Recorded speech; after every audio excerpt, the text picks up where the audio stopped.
Hello, my name is Thompson-Frenk. I am standing here for very specific reasons. One reason was I was adopted when I was 5 days old. And the reason why I was adopted was I was born on Mother's Day in 1977 at 7:11 a.m. and the family that adopted me was the 7-Eleven family. And if I had not been born at that one moment in time, I wouldn't have had the education or the experiences that I have now.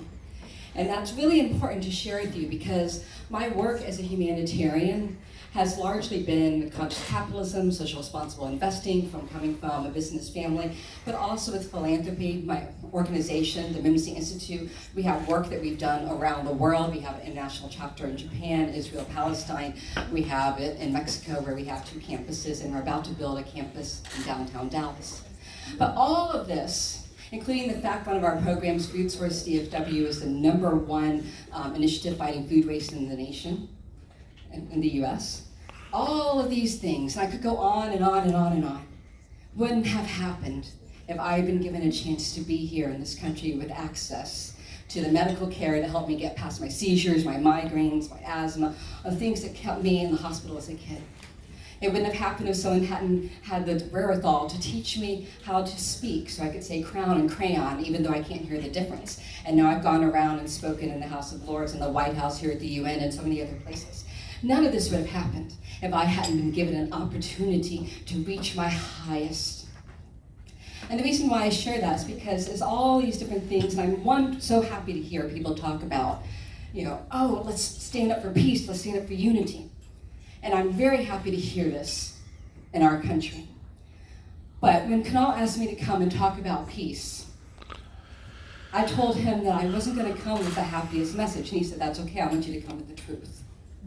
The truth is that I can't walk to my mother's house from my house without my passport because the policeman pulls me to the side of the road and says he had a report of a little brown woman walking by.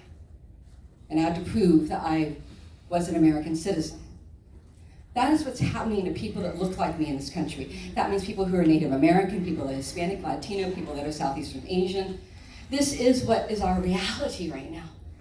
So if you want to talk about unity and seeing how we're all related, what is happening to these demographics will be affecting you.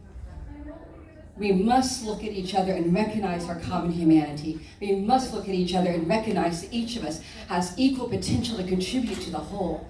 And if we have that passion and compassion to move our consciousness with a conscience, then we will each have what it takes to move humanity forward. But first it begins with that namaste. First it begins with that understanding that the spirit that drives each of you to achieve the wondrous things that you're doing also exists in me.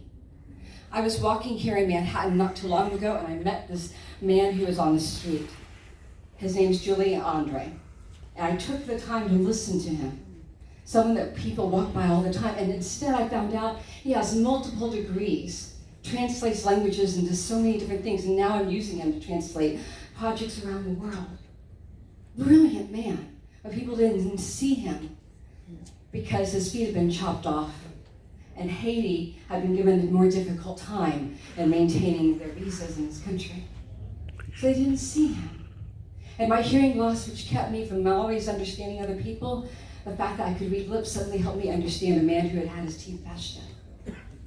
When we come from a place of heart, we can rise other people up.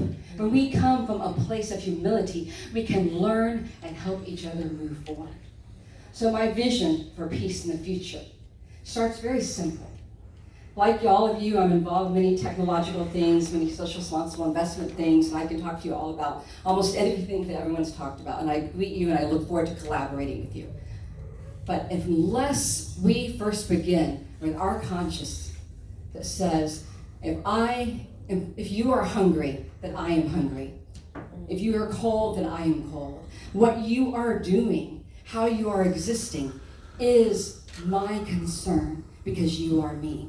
Unless we get to that point, and unless we wake up to the fact that peace will not be possible unless it becomes as profitable as war, and we all have a major investment to make that happen, then we won't embrace the future with environmental or social justice. And recognizing those two things are intertwined is incumbent upon us as the people living in this era of time.